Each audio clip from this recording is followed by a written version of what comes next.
comment créer un personal branding percutant pour vos réseaux sociaux. C'est ce que nous allons voir dans cette vidéo.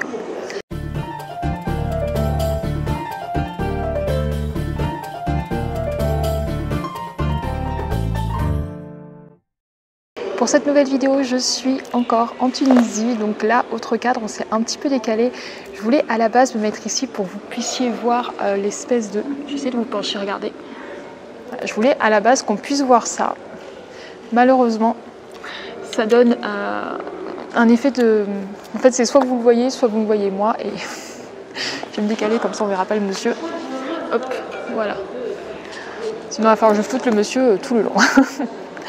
Là c'est pareil, la lumière elle est pas excellente, mais on va essayer de faire ça comme ça. Ça vous permet aussi d'avoir des vidéos qui sont dans un nouveau cadre et où on va parler de personal branding, puisque c'est un hôtel qui je trouve correspond plutôt bien à mon personal branding.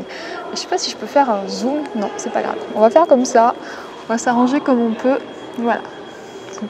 C'est pas top au niveau de la lumière, mais au moins vous êtes dans un cadre qui est un petit peu différent.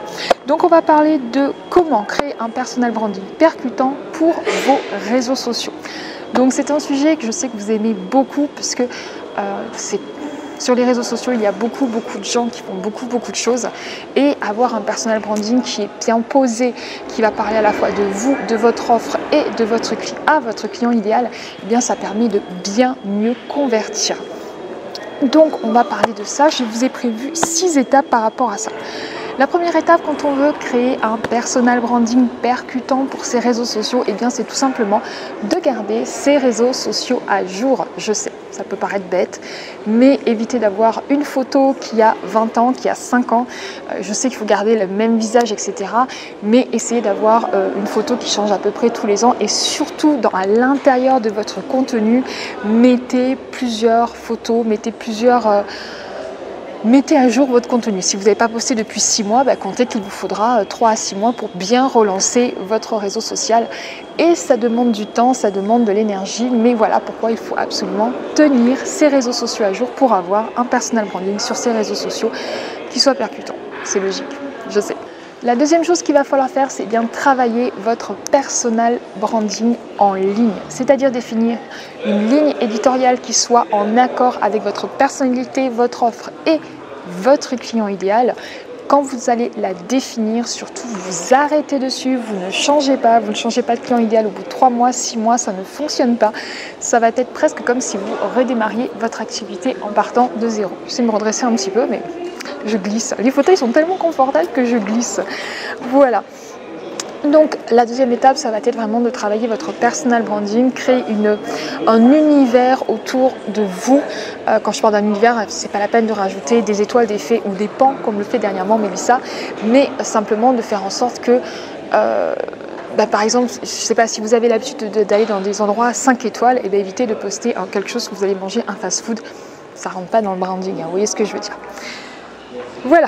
La troisième chose, c'est d'être cohérent. Je viens de vous dire dans l'exemple juste avant, quand vous allez définir un personal branding avec un certain univers, un certain style sur l'ensemble de vos réseaux sociaux, vous devez garder le même univers, le même style sur l'ensemble de vos réseaux sociaux, la même façon de vous habiller. Alors évidemment, des fois vous allez être en jogging, des fois vous allez être en tenue confort, des fois vous allez être en tenue de soirée, mais essayez de garder un univers cohérent et dans vos propos et dans votre dans la façon d'être, dans la façon de vous présenter, etc.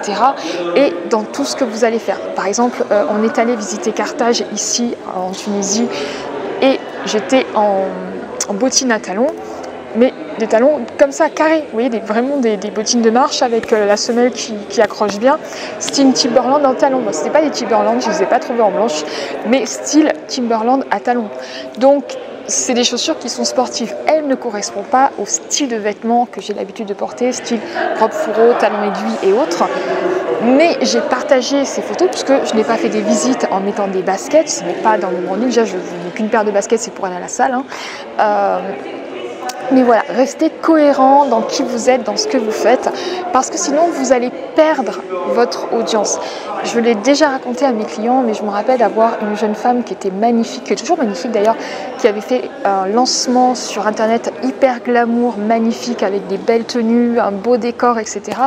Et en fait, dans sa vie de tous les jours, eh bien, c'était plutôt la fille en jean, veste en cuir, très belle, hein, mais je veux dire, elle était son style vestimentaire et sa façon d'être au quotidien était en décalage complet avec le lancement qu'elle avait fait.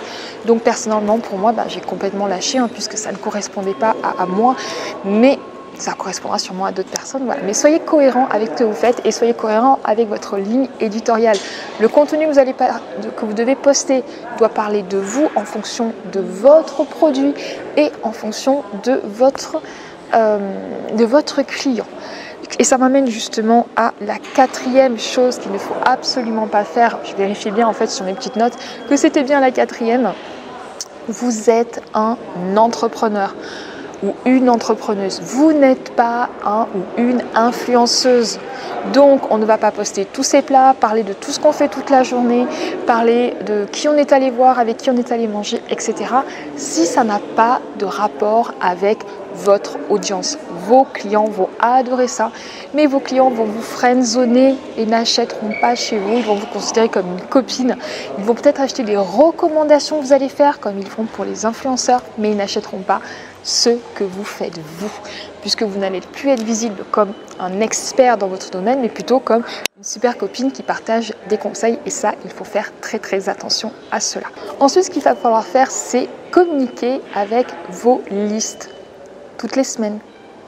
Je parle de vos listes mail. Vous savez, ce que vous avez récupéré il y a je ne sais combien de temps via un tunnel que je vous ai conseillé de faire et que vous avez mis en place, et vous vous dites, non, je ne vais pas communiquer, il n'y a que 5 personnes, non, je ne vais pas communiquer, il n'y a que 10 personnes. On reste en contact avec sa liste d'adresses mail. Envoyez un mail toutes les semaines qui va parler de vous, de votre offre à vos clients. Là, en ce moment, je suis en train de parler, si vous êtes sur mon adresse email ou si vous êtes dans mon groupe Les Ambitieux du Web, qui est vraiment un groupe privé sur Facebook dans lequel j'échange vraiment des choses spécifiques, ou alors on va plus loin par rapport aux vidéos YouTube. Donc n'hésitez pas à rejoindre le groupe Les Ambitieux du Web. Il y a une petite sélection à l'entrée où on n'accepte pas tout le monde.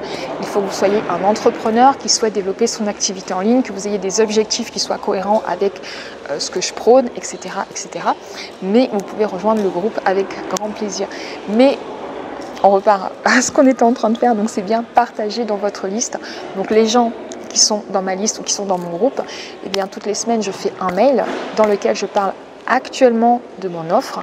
Mon offre, c'est Business One, dans lequel j'apprends à lancer un premier business en ligne ou à relancer un business en ligne si vous avez déjà essayé de faire quelque chose que ça n'a pas marché, ou bien si vous avez déjà essayé de faire quelque chose et que ça ne fonctionne plus. Parce qu'avec les changements de ce qui se passe un petit peu dans le monde, etc., il y a des règles qui ont changé. Donc si c'est votre cas, eh bien peut-être que Business One est fait pour vous. Business One, c'est un programme d'accompagnement de 5 semaines avec des coachings de groupe, rendez-vous individuels, et qui peut aller, donc c'est 3 mois avec un coaching, enfin c'est 3 mois, 6 mois ou 9 mois en fonction de votre offre et de votre produit. Et le but, c'est qu'en 5 semaines, on lance une offre en ligne et qu'ensuite, sur le temps qui reste, que ce soit 3 mois, 6 mois ou 1 an, on va pouvoir tester ensemble d'autres choses comme créer des défis, faire des webinaires, lancement en evergreen en fonction de vous, votre produit et de votre offre. Voilà. Donc, parlez toujours de ce que vous faites à votre audience, même via les mails, puisque dans les mails, vous allez dire: allez voir dans le groupe, j'ai fait une vidéo, allez voir sur ma page, j'ai fait un post, allez voir sur YouTube, j'ai fait une vidéo, et c'est comme ça qu'on garde le lien, qu'on met en avant son personal branding, justement pour permettre à vos clients de vous suivre, de voir ce que vous faites et rester en contact avec vos clients. La toute dernière chose que je voulais vous partager aujourd'hui, c'est de suivre les tendances. Regardez ce qui se fait. Là, aujourd'hui, je suis en vacances et je sais que les gens adorent voir des vidéos de personnes en vacances, de voir où ils vont, où ils se promènent, etc., etc. C'est pour ça que je vous fais cette vidéo. Mais regardez ce qui se fait ailleurs, mais ne copiez pas. Restez unique. Votre marque, c'est vous. Vous êtes différent de toutes les personnes. voyez un post qui vous plaît, ben, regardez cette personne, vous n'êtes pas comme cette personne, vous ne vendez pas exactement la même offre, vous n'avez pas exactement le même parcours, vous n'avez peut-être même pas le même âge, vous ne pouvez pas faire exactement la même chose. Donc oui, inspirez-vous de ce qui se fait. On a fait des photos dans un endroit à Carthage je déteste quand je perds les mots, au terme. Voilà, on a fait des superbes photos au terme. Je me suis inspirée de femmes et de poses en fait, parce que j'ai tendance à poser toujours de la même façon, en gros, comme ça, et toujours avec le même sourire. Donc j'essaie de peaufiner ma façon d'être, de me mettre un peu plus en avant. Je suis quelqu'un qui est plutôt introverti, même si ça ne se voit pas dans les vidéos. Donc ça me demande beaucoup d'efforts. Heureusement, j'ai mon conjoint qui me pousse et qui prend les photos. Mais je me suis inspirée, je suis allée regarder sur les réseaux sociaux quelles étaient les positions, qu'est-ce qu'on pouvait faire en fonction de son âge, en fonction de... Vous voyez, moi je ne suis pas allée faire je ne vais pas me mettre des strass sur tout le visage pour attirer les gens, ou je ne vais pas aller me mettre à moitié nue pour attirer de l'audience. Ce n'est pas moi, ce n'est pas dans ma personnalité. Donc j'ai vu des choses comme ça, mais ça ne me correspond pas. Donc allez regarder ce que font les autres, mais vous n'êtes pas obligé de copier, surtout ne copiez pas en fait. Non, pas du tout. Voilà en ce qui concerne les 6 choses que je voulais vous dire pour créer un personal branding percutant pour les réseaux sociaux. En ce qui concerne tout ce qui est site internet, etc., on fait des choses différentes, mais vous pouvez déjà mettre ça en place. Donc je vous les redis toutes en regardant ma petite liste. La première, gardez vos réseaux sociaux à jour, c'est hyper important. La deuxième, investissez du temps dans la construction de votre personal branding. La troisième, soyez cohérent dans votre communication. On veut que les gens vous retrouvent, qu'ils savent de quoi vous parlez et qu'ils retrouvent toujours le même contenu sur la même thématique, puisque vous êtes un expert dans votre domaine et pas dans celui d'un autre. Puisque vous n'êtes pas un influenceur, qui était le 4e conseil, voilà, vous n'êtes pas en train de partager toute votre vie, vous utilisez les réseaux sociaux pour vendre vos services, accompagnement, prestations, formation, et pas pour vendre les produits d'une autre personne, puisque je vous rappelle que les influenceurs, à la base, partagent leur mode de vie pour recevoir des sponsors et vendre les produits d'autres personnes. Donc la 5e, c'est partager avec votre liste ce que vous faites sur les réseaux sociaux. Et je parle bien de votre liste d'adresses mail. Et la 5e, tout simplement, eh bien, c'est de regarder ce qui se fait, les tendances, mais surtout de ne pas copier. Voilà pour cette vidéo, j'espère que vous avez apprécié tout ce que nous venons de voir. Vous avez, n'hésitez pas à mettre un petit commentaire si les vidéos vous ont plu, si vous avez des questions ou des suggestions d'autres vidéos. Ce serait un plaisir de pouvoir en faire si elles restent dans mon personal branding. N'hésitez pas à mettre un like ou un pouce sous la vidéo. J'apprécie, et les réseaux sociaux voyez comme ça que ce que je fais vous plaît. Et enfin, la dernière chose, surtout n'oubliez pas, votre marque, c'est vous.